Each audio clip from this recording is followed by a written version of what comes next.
Next question from the lady side. Good evening, everybody. My name is Amuta. I'm working in Indian Embassy. So I have a lot of questions, but for time being, I'm saying little bit questions. So in Islam, why there is no caste system? Yes, sister. Okay, my second question. Sister, ask the first question. After I reply, then you can ask the second question. Okay, fine. Give me the answer. Sister asked the question, why in Islam there's no caste system? Because in Islam we believe that all the human beings are equal, unlike in Hinduism. Okay. Quran says in Surah Hujurat, chapter 49, verse number 13, Ya ayyuhan nasu inna khalaqnakum min zakarin wa unsa wa ja'alnakum shu'uban wa qaba'ila lita'arafu inna akramakum indallahi atqakum inna Allaha alimun khabir. O humankind, we have created you from a single pair of male and female and have divided you into nations and tribes so that you shall recognize each other, not you shall despise each other. And the most honored in the sight of Allah subhanahu wa ta'ala is the person who has taqwa. The criteria for judgment in the sight of Almighty God for a human being to be superior to the other human being, it's not sex, it's not caste, it's not color, it's not wealth, it's not age, but it is taqwa, it is God consciousness, it is piety, it is righteousness. The only way one human being can be superior to the other human being, it's not by wealth, it's not by age, it's not by sex, but it is by piety, it is by God consciousness, it's by righteousness. Unlike Hinduism, when we read the Vedas, it's mentioned that Almighty God, He created the Brahmin class, the learned class from the head. That's the first caste. Then He created the warrior class, the Kshatriyas, from the chest. Then from his stomach and thighs, He created the business community, the Vaishyas. And from the feet, He created the Shudras, that's the untouchables, that's the lower caste. So this is what is mentioned in the Vedas. In Islam, we believe that all the human beings are equal. We don't believe that one human being is superior to the other human being because of birth, because of profession, because of wealth, because of color, because of caste. So Islam is a universal religion. Unlike in the Vedas, what they say that you have to stick to your profession. Because it was mainly controlled by the Brahmins, which is again small percentage, minute percentage. And they say that if you're born as a Shudra, you remain a Shudra, you serve the Brahmin, next life maybe you may become a better person. No, this is all ideology. So that, they want to keep the low person will remain low, and the rich and the top people remain top. In Islam, we believe in equality. And Islam is a religion for all the human beings. That is the reason Islam is against caste system. Hope that answers the question, sister.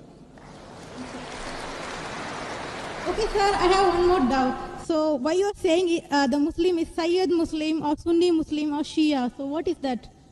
Sister said that why am I saying Sayyid Muslim and Shia Muslim Sunni? I never said Sayyid Muslim, Shia. Muslim is the one who submits his will to Almighty God.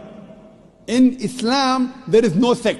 Allah says in the Quran in Surah Al-Imran chapter 3 verse number 103, وَاتَصِمُوا بِحَبْلِ اللَّهِ جَمِيعًا وَلَا تَفَرَّقُوا. Hold to the rope of Allah strongly and be not divided. There is no Sayyid Muslim and Sunni or this. Yes, the family. Fine, you may belong to a family. You may belong to a Sheikh family. You may belong to Sayyid family. To know your roots, that does not mean a person is superior. A Khan is superior to a Sheikh or a Sayyid. No. It is belonging to your roots. Like how you may come from some family so that you have come from particular land or particular area. If you have come from Konkan region. So this is family background. It doesn't mean one person is superior to the other. The only way one human being can be superior to the other human being is by piety, is by righteousness, is by God consciousness. Hope that answers the question, sister. Okay, second question. Why in Islam in marriages no horoscope is seen? Sister asked the question that why in Islam during marriages no horoscope is seen. Because, sister, we don't believe in horoscope.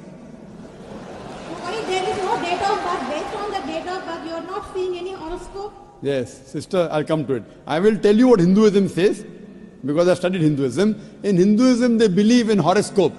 Kundali. You know Kundali? Yeah, I know. It's called Kundali. Yes, you know, sister. When Kundali, you tell your date of birth, then they say that this sun was there, and this Shagun, and this Grahan came. This is a science.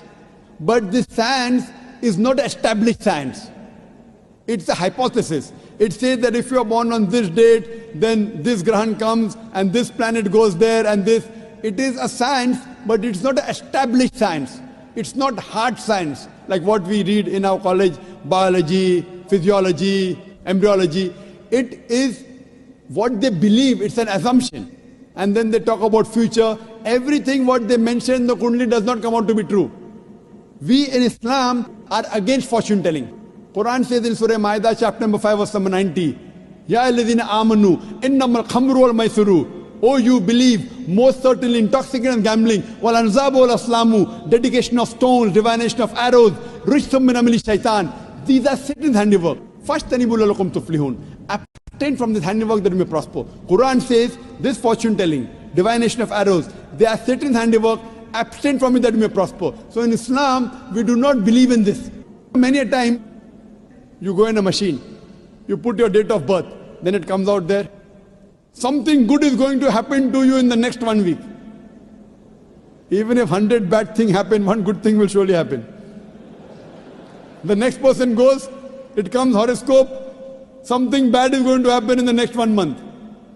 So these are statements that are made which are so ambiguous. And all this, parrot goes and picks up a chit, and you come to know your kundali or what your future. So in Islam, we don't believe a parrot can pick up and tell you what is your future, or by reading the palm, or looking at the stars. Islam is against this. And many a time, you get fooled into believing that it is true. And there was a research done that once a psychologist, he was teaching a class of 100 students. And after 1 week, he said, now I have understood your background, everything. I will write about each individual person, about his past and everything.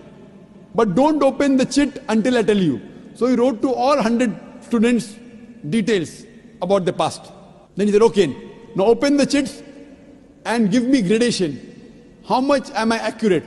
Believe me, more than 95% of the students said the professor was more than 90% correct. The secret was the professor wrote the same thing for everyone. These are such ambiguous statements. What we have to realize is that Islam is against fortune telling, against knowing about the future. That's the reason there's no kundli required. If the kundli was there, yet we find that so many marriages are being broken in Hinduism. Why? What we believe that we have to choose our life partner. And our beloved Prophet Muhammad Sallallahu Alaihi Wasallam said, it's mentioned in Sahih Hadith, that whenever you choose your life partner, you look for 4 things. Beauty, wealth, nobility, and virtue. The best is virtue. The best to choose from a life partner is a virtuous life partner, not kundali. Whether born in October, September doesn't make a difference. The virtue should match. That is the reason a woman in Islam, sister, is called as a muhsana. Muhsana in Arabic means a fortress against the devil. In other religions, including Hinduism, the woman is referred as an instrument of a devil. In Quran, the woman is referred as a muhsana. In Arabic, it means a fortress against the devil. So if you marry a virtuous woman, inshallah, she will prevent the husband from going in the wrong track. Hope that answers the question, sister. Okay, thank you. Shall I ask the third question? Sister, let's give a chance. When the chance comes to you, you can answer. Okay, no problem. So you can stand there. We'll ask the other non-Muslims. We'll allow them to give a question. If any other non-Muslims come, give them a chance, then you can ask sisters, so that we give everyone equal opportunity. Yes, sir. I just want to take Shahada.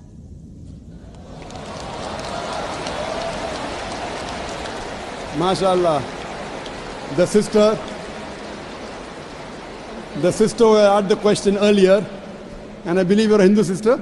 Yeah, I'm Hindu. Yes, the sister who asked the earlier question, MashaAllah, Allah gave her hidayat and she wants to accept Islam. I want to ask you, sister, do you believe there is one God?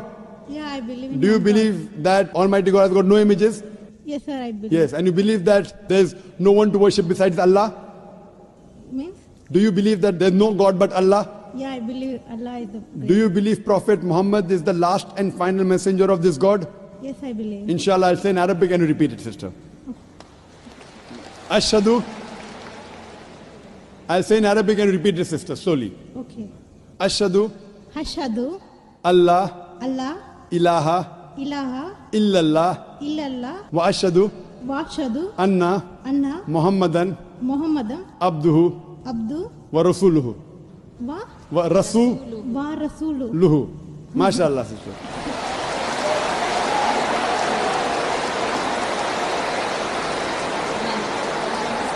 Sister, I'll just say the translation. I'll just mention the translation, sister. You just repeated the translation, which will be much more easier. I bear witness. I bear witness I bear witness that that there is no God there is no God but Allah, but Allah, and Prophet Muhammad and Prophet Muhammad is is the messenger the messenger and servant of Almighty God. and Servant of Almighty God. servant of Almighty God. MashaAllah, sister. You are a Muslim. May Allah smart reward you. And may Allah grant you Jannah. And sister, as I mentioned earlier, if you have any question, any queries, please don't feel shy. You can contact the local organizations here.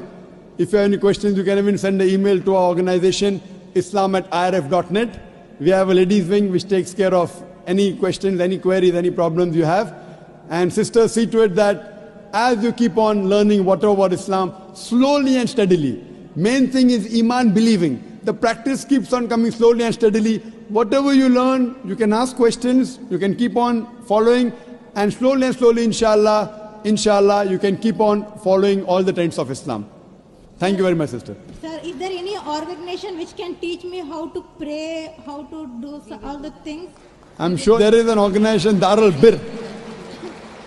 The organization I know in Dubai, Darul Bir. I'm sure there are lady organizations, and I think there's Sister Yasmin, who is the wife of my friend Brother Najmuddin. Surely Sister Yasmin will be somewhere in the ladies wing. They have a ladies organization. You can contact the volunteer, and inshallah they'll help you out in teaching you how to pray, how to offer salah, and the other aspects of Islam. Thank you, sister.